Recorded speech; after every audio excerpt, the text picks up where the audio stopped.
Shell, what's going on, man? What's up, Brian?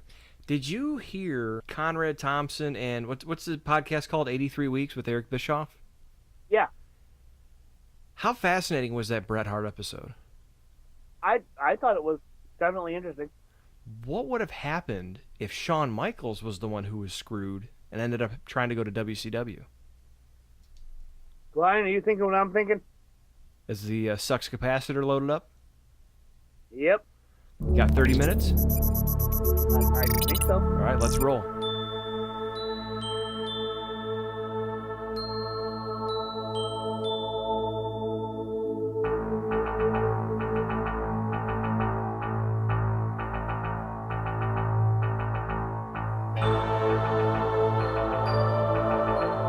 In an era where wrestling sucks, two men will scour wrestling's infinite realities to find out what could have been.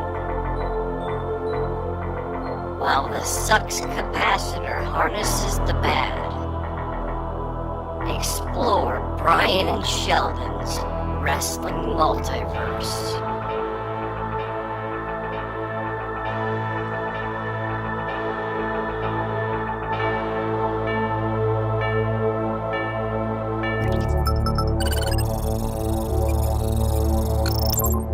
All right, so it's 1997. There's a lot of turmoil in the WWF. And Vince McMahon's tried and true, trusty, rusty Bret the Hitman Hart has been off and on the either top contender or the WWF champion since 1992. Vince kind of sidestepped him to bring Hogan back. They tried to roll with the Warrior, with Savage, with Lex Luger, with Yokozuna, and finally Bret got the belt back, and he had a pretty extended run as the company's figurehead guy until Shawn Michaels came along. And we've talked on and on for years about, Bret and Shawn and, what happened and how WCW dropped the ball. And we heard Eric Bischoff, obviously, as we talked about at the beginning of this discussion, what happened with Bret. But how things would have shaken out if Shawn would have been the one who was screwed and if Vince backed Bret has fascinated me for years. It would have changed things. Most notably, we probably wouldn't have had the NWO or had it in that iteration. Well, no, actually, no, I can't say that because they were around before the screw job, right? Yeah,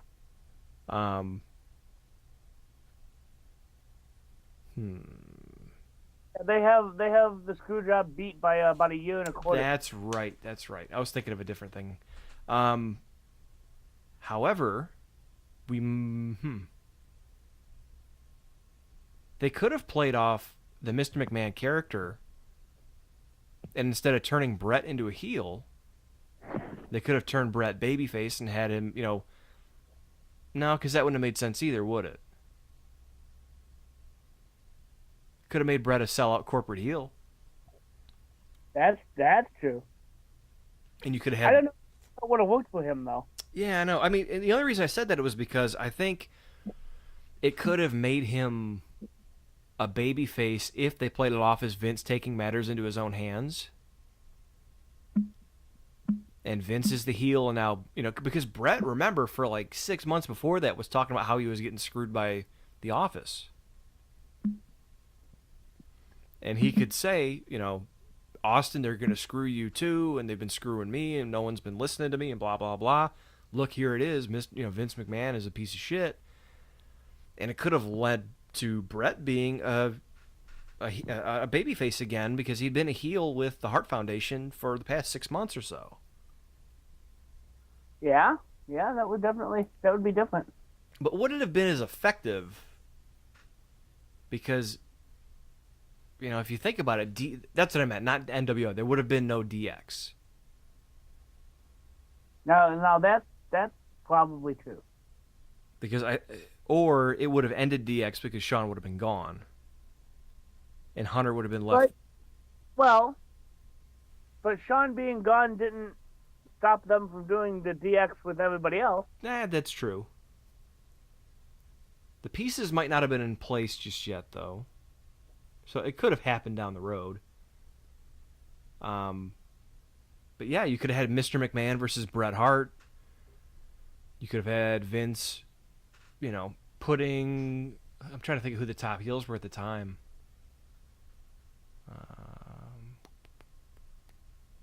Or, Bret could have aligned with Vince and kind of been a precursor to the corporate rock, the corporate champion type thing. True. Again, yeah, I just don't know. I don't know if that would have worked as well. Then again... Well, I think... Sorry, go ahead, bud. Well, no, I was just thinking kind of going the other way. If they go the other way, does Bischoff end up killing Shawn? Because Yeah. as big of a pain as Bret could have been, Shawn was at least as bad. Oh, yeah. And see, here's the other consideration I was thinking, too, is I wasn't quite getting into Shawn's WCW run quite yet, because I was kind of sticking to the WWF side, but hey, let's fucking freeform it. How would Shawn have fared in WCW? Because as much as Hogan had kind of a lack of respect for Bret as a top guy, he's had a lot more to say about Shawn Michaels. Well, let me take that back. He has shown that he has had more respect for Bret, just not as a top attraction in his league. And I've never heard him say anything about Shawn being in his league. Well, no, and you remember the SummerSlam deal, which is one of my favorite matches of all time. Just because Shawn completely shits on Hulk Hogan, right? Yeah. We know my feelings on Terry. Sure. Well, no. Ooh, can't say that. Your feelings on Hulk Hogan. We don't want to get sued. Hulk Hogan is the fictional character you talk about. Absolutely. The one with the 10-inch dick, while Terry Bollea only has an 8-inch dick, or whatever the hell he said. I still can't believe he got away with that. If I was single, now I wouldn't do that because I'm not deceptive, but how funny would that be is if you were single and you went to a bar and you met a chick and she's being really forward and you're like, you give her a fake name and you tell her you're hung like Ron Jeremy, and then you go back to your place or her place. She's like, wait, I thought you were whatever. Be like, I got a confession to make. That was my character. My real name is blah, blah, blah. I believe we'd get pepper sprayed. Yeah, I think so. But anyway, yeah, Shawn in WCW, I don't really see him. I think this may be two separate conversations. One, we're going to explore a universe or a reality where Hulk Hogan would just go along. And two, realism. He probably would have had a spot, and I envision his run going, somewhat similar to the way Bret's went. Just thinking of the guys that were in WCW at that time that worked with Bret would have probably been the same guys that would work with Shawn.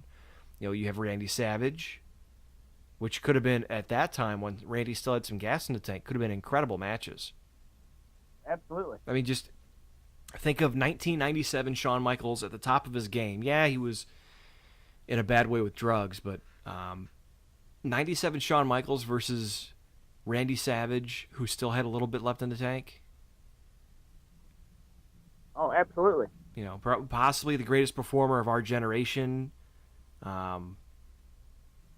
mixed with one of arguably the greatest performer of the previous generation. Yeah. That one just kind of makes sense. Kurt Hennig was there, and Bret had wrestled some matches with Hennig. And they had the chemistry from before. Shawn Michaels had worked with Kurt Hennig in the early 90s. Yeah. Well, AWA too. Oh, that's right. AWA. Trying to think who else Bret worked with. There was Flair, and I think Flair always had a respect for Shawn Michaels. Yeah. And think of Flair in 97. Still capable of going full speed, 90%.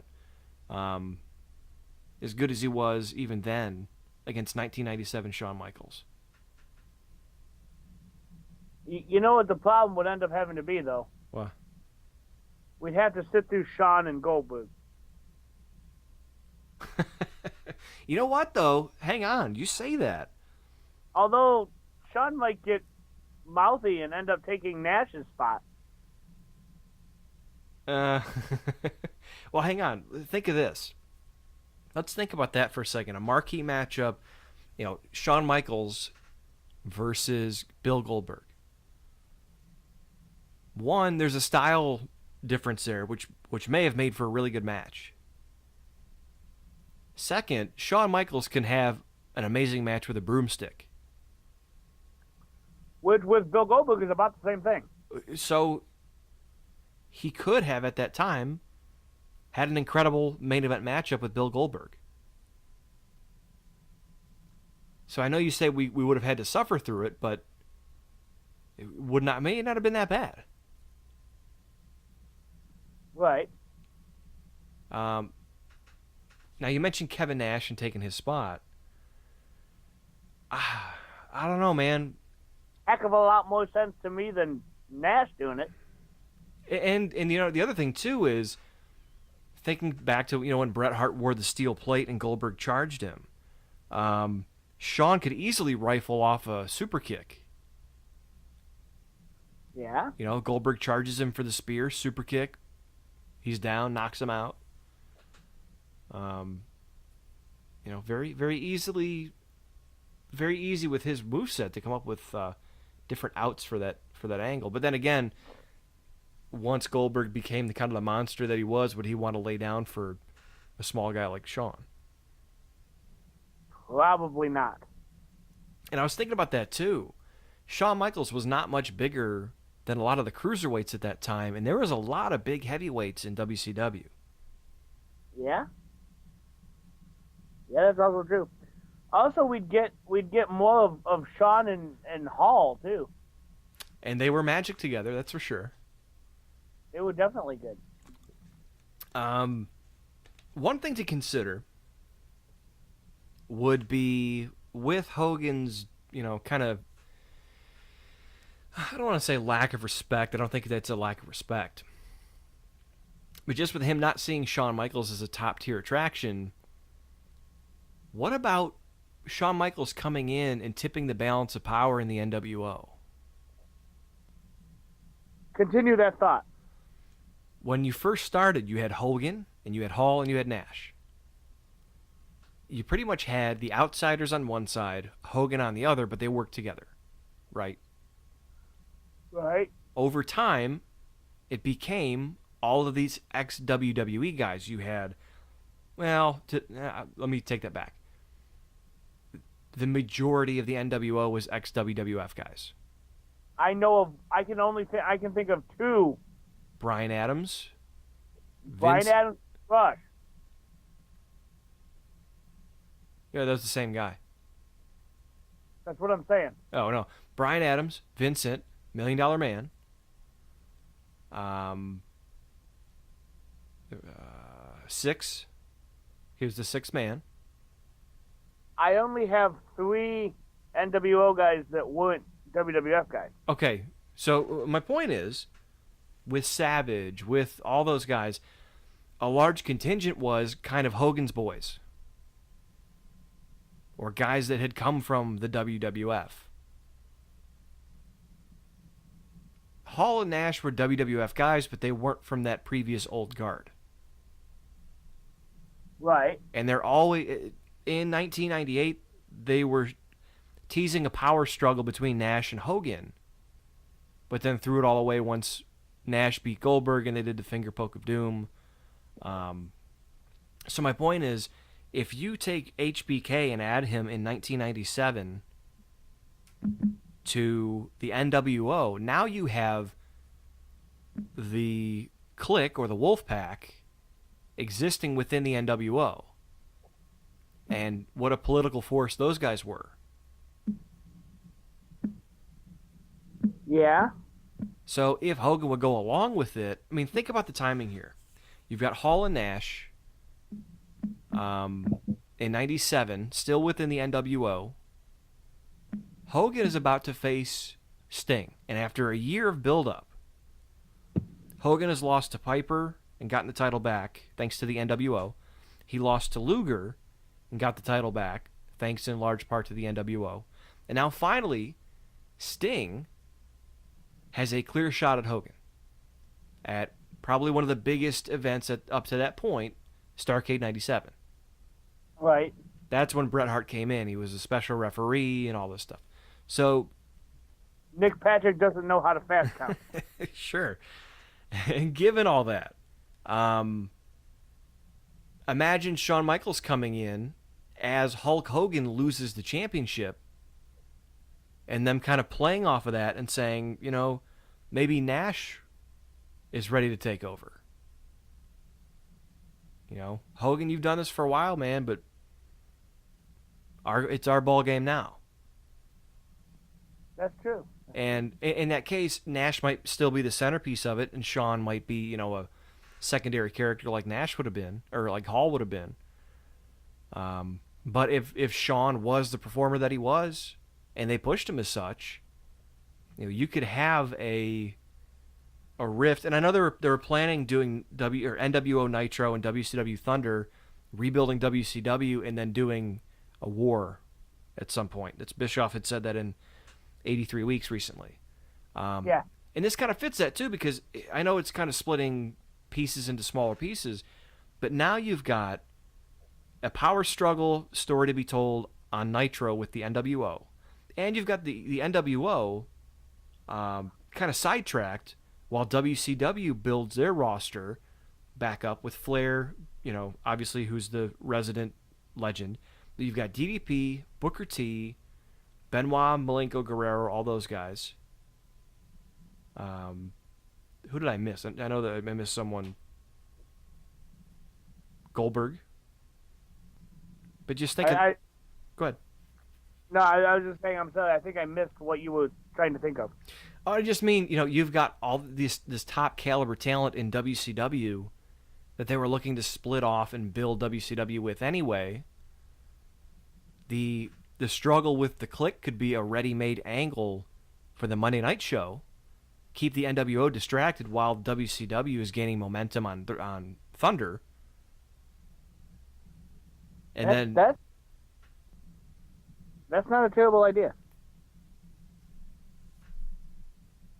But again, the issue being, would Hogan go along with Shawn Michaels being presented as a top-tier talent? And he really nixed a lot of that with Bret Hart. Yeah. I mean, for God's sakes, I'm sitting here talking about Shawn joining the rest of the Clique, but they didn't even align Davey and Neidhart with Bret when they came over. You know, that's also true. I don't think they did one angle with the three of those together, did they? No, not to my knowledge. And they could have used Benoit too. And I'm not gonna claim complete ownership of this idea. I used to listen to the Wrestling Roundtable. It was a video, like a YouTube show, hosted by a guy named Eric Santamaria, who was a videographer for Ring of Honor for a while. And one of them came up with that idea. They were talking about things they could have done with Bret, or, you know, booking WCW 98 and what they could have done. And someone mentioned a group called The Dungeon. And it was essentially Bret, Davey Boy, Neidhart, Benoit, and I think one other guy. But I'm just thinking of all these guys that have this connection since Owen's not there. And that's the connection, The Dungeon. So they didn't do anything like that with Bret. So why am I even considering Shawn being put into the NWO? And, you know, a sub-chapter with the Clique. Yeah. Yeah, no, that definitely makes sense. I don't, yeah. Now, thinking back to the WWF side of things, I'm trying to think of who the other top heels would have been in late 97, early 98. Kane. Vader would have been gone by then. Was he? I think so. Or was he injured? Oh yeah, that's true. He might have been host. Yeah, I thought he was still there because I thought he wrestled on the Survivor Series that year. Survivor Series 97. Which would have been the Survivor Series in question. Oh, exactly. Um, yeah, this is gang rules. Where's results? Maybe not. I thought it was mostly 96 that he was there. Yeah, you're right. It might have been 96. Because I know he was there until 1998 and then left early 98, I believe. Oh, yeah, he is. He was on Team USA. Team Canada was the British Bulldog, Doug Furness, Jim Neidhart, and Phil LaFawn versus Goldust, Mark Marrow, Steve Blackman. Canadian. What's that? Only half of those guys are Canadian Who? on your Team Canada. Who's not Canadian? Bulldog's not Canadian. Yeah. Well, And- by marriage, he's got residency, right? And I think it's Doug Furness. One of the Furness LaFawn guys isn't Canadian. I don't believe. Okay, we only have like 8 minutes left, so I don't want to split hairs. Before the sucks capacitor breaks down. They know what they're doing. What's that? I'm not splitting hairs with you. I'm just saying they don't know what they're talking about. Oh, yeah, I know. Well, I'm sure the Team Canada, it was because the Hart Foundation represented Canada. No, it makes sense. It's just wrong. Oh, sure. I agree. Then Austin, because Austin fought Owen for the Intercontinental Championship. Yeah. Okay, so I should have probably kept that up. So if I guess if Brett was a heel and those guys were heels at that point, and Brett screws Shawn or Vince screws Shawn, Shawn screws Shawn, however your prerogative is, then Brett would probably be the de facto heel. Yeah? And that would probably make... Now, here's the thing to consider. Once Brett was gone, Davey Boy, Neidhart, and even Owen to an extent, their careers weren't really the same. That's true. You know, without Brett there, I think Neidhart left almost immediately. He did like one little mini angle with DX and that was gone. Davey Boy was gone. Owen stayed. Foley quit for 12 hours. That's right. So that was the other thing too that I was thinking is, now in that same vein, do you think Triple H would have been treated the same way, or because he was kind of one of the guys that Vince saw as, at that time, you know, one of the future stars of the business, would he have been made an avenging babyface? Because at that time, DX was kind of a heel faction, and Shawn was leaving anyway. So other than Brett still being around, I don't see a ton of change there, you know? Yeah. So DX could have, you know, still been upper mid-card baby faces at least. Triple H might have got a run against Bret Hart. True, yeah. Unless Triple H left, because that's another thing to consider that I didn't even think about. You know, if yeah, that... I was thinking about that too. And now imagine that supergroup. Imagine instead of DX, you've got Triple H and Shawn Michaels joining Hall and Nash in WCW, or the NWO. Yeah. Well, and Waltman would probably still be around. Yeah, because he didn't come over to WCW or WWF until after WrestleMania. Yeah, it was the next day. Yeah. So now that's really interesting to me. That really fuels the whole, you know, splitting off, the splintering factions of the NWO, because if you had the Wolfpack or if you had the Clique, whatever you want to call them, you could have Nash and Hall, Triple H, X-Pac, Shawn Michaels, and Triple H could be a guy, especially at that time. His physique wasn't as impressive as it ended up being. But, hell, go over to WCW, beef up a little bit, carry that DX attitude, that NWO attitude. And the other thing, too, we've talked before, and Kevin Nash has talked about the difference in philosophy between, what made the NWO cool versus the star power of Hogan that put it over the top, and how the NWO cool was more representative of the younger guys like Hall and Nash as opposed to the older guys like Hogan and Savage. Right. And I know Hogan's the top star, but the NWO more fits with the attitude of the guys in the Clique than, again, Hogan, Savage, Hennig, all those other guys that kind of got glommed onto the NWO. Yeah. So what you would almost have is, when those older stars kind of had to go away, you have a crew, a new, even if they don't call it NWO, a new version of the NWO to face this newer, revamped version of WCW. Whereas in the past you had Hogan, Flair, Sting, Savage, Piper, those 4 or 5 guys at the top. Luger. You had those guys battling it out. Now you would have Hall and Nash, Triple H, Shawn Michaels, Waltman, those guys, that contingent, versus your Booker T's, your DDP's. Just imagine that. Imagine the new version of the NWO kind of running roughshod. And now here comes the People's Champion, DDP. Here comes the People's Champion, Booker T.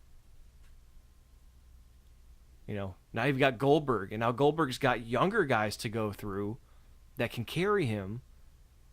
He had okay matches with some of the older guys, but look, imagine Goldberg. I'll just put it to you this way, Mr. P. You being a fan of work rate, which matches would you rather see? Would you rather see Goldberg going through Scott Norton, Bryan Adams, Randy Savage, Stevie Ray to get to Hogan? Or would you rather see Goldberg fighting matches against Shawn Michaels, Triple H, Scott Hall, going up to Kevin Nash? A little bit of both.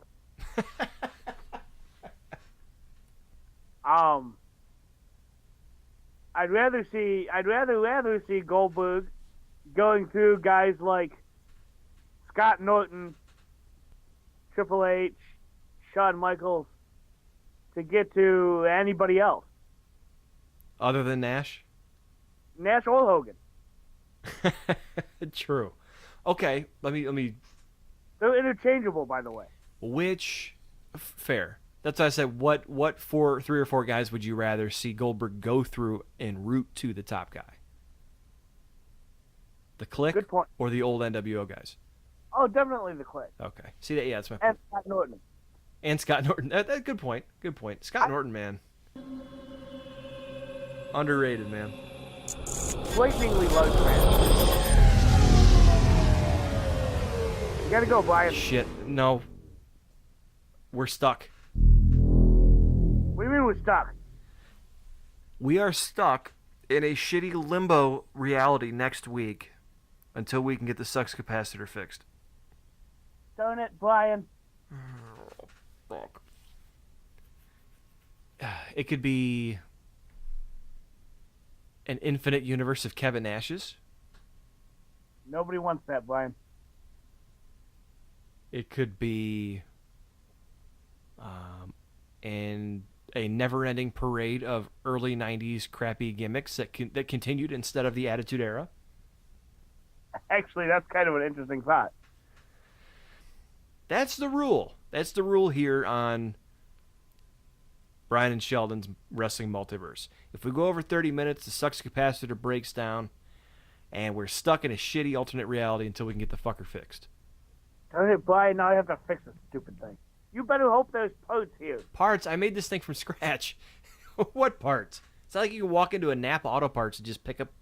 Don't worry, though. We're not just going to talk about shitty stuff and grumble through it. We're going to make it fun. Don't know what we're going to talk about yet. Actually, no, not next week. I'll be in Disney next week. So the week after. So the week after. Normal schedule for you guys, not for us. But, all right. I guess we got to come up with something extra bad next week. Well, you'll be at Disney. No better place to think of something bad. Maybe we'll book a really horrendous pay-per-view pay-per-view card. I don't hate this. I've got it. Uh-oh. Hoss fight. Hoss fight? Hoss fight. Like the Michigan Independent Wrestling Stable? No. All of the guys that you and I, between the two of us, because I like Kevin Nash, but I know you don't. Not, huh? I said I don't even kind of. Okay. I like Kevin Nash, I know you don't. So we'll come up with like 10 wrestlers that I don't like, 10 wrestlers that you don't like, and we'll try to book a good card. You might have something. And if we can come up with something good in 30 minutes, then we're out of our sucks capacitor jail. I like it. Okay. Me too. Well, that's it for this week. I'm Brian J. Sheldon Positive. Until next time when we explore the infinite wrestling multiverse, we will see you then.